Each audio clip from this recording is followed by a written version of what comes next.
Welcome, everyone, to the Human Everywhere podcast. I am one of your hosts, Jason Bott, and we are excited to have you here. Let me turn you over to our other host to introduce himself and then our co-host for today. Hello. I'm UB Siminietti. Yes, thank you all for joining us. This is the first in a series of episodes that we're going to be recording for the Human Everywhere podcast. Hi, everybody together. Human Everywhere does come, just as Alir says, out of Deep Space Predictive. Deep Space Predictive was founded over 2 years ago, and we are focused on just exactly as what our title says, making sure that as we go into space, as we leave this planet, that we maintain the concept of human everywhere. And we are honored today to have an absolute great, honestly, thought leader, philosopher, someone that I have had the opportunity to work with now for actually several years, working with in the realm of fiction, the incredible Frank White, the author of the book called The Overview Effect, that is now just out in its 4th edition. Aliris, I'm going to actually turn over to you to kind of just talk about and kind of prime us and get us going on the conversation. Thanks, Jason. And Frank, welcome. And we are so honored to have you as our first guest on the Human Everywhere podcast. And so I'd love to hear your thoughts on, the human everywhere and how that ties into your philosophy about the overview effect.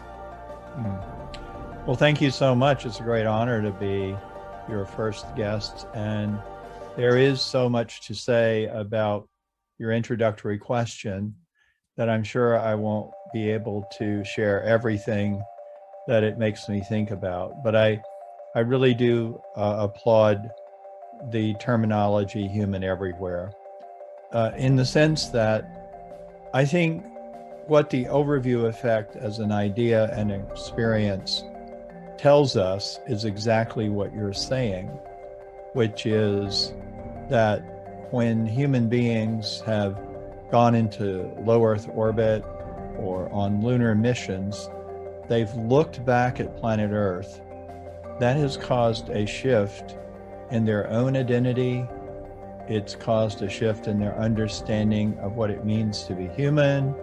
And it hit me in that moment, well, that is what Apollo was for John F. Kennedy. Kennedy was obsessed with Camelot.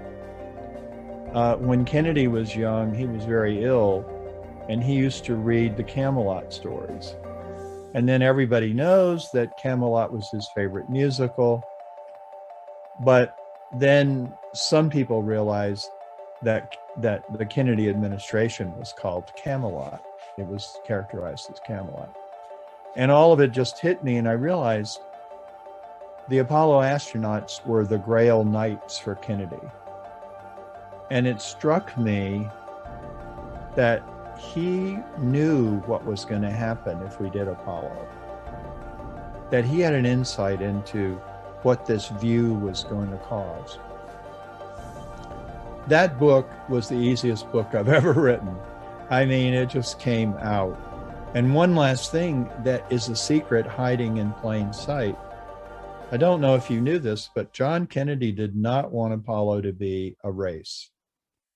He wanted to cooperate with the Soviet Union. He made it very clear that he thought it would be really interesting if the United States and Soviet Union could go to the moon together. I think we ought to mention, too, another development here. Joe Allen. First of all, before I mention Joe Allen again, we ought to give kudos to NASA and Roscosmos, all the government programs, because like the internet, we wouldn't have an internet without the government.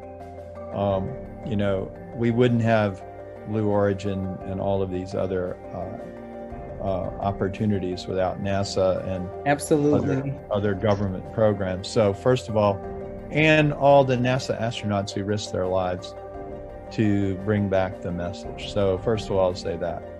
Going back to Joe Allen, he said it wasn't planned, right? This experience of seeing the Earth in this way. Well, another thing that's going on right now, I'm on the board of advisors of Space for Humanity. Space for Humanity is intentionally creating a situation where they will be funding people to have a flight they will be training people in how to experience the overview effect, and then what to do when they come back. And in order to be selected, you have to have a project that's consistent with the Sustainable Development Goals of the UN. So here we now have Space for Humanity and other organizations who've realized what this is, realized, okay, we can make use of this for social change and for the good. So we have a real opportunity, as you said, to shape our future. And that's another thing we need to understand. We lost something incredible when President Kennedy was assassinated, because that ended his dream. It survived to some extent on the International Space Station, which is an amazing accomplishment. It's kind of our Camelot in orbit, you might say. But we've got that. But just think if Apollo had been a joint Soviet, American, Indian, or Chinese mission, and it had all started that way, we wouldn't be constantly talking about the space race, the space race, the space race. We'd be talking about humans cooperating in space.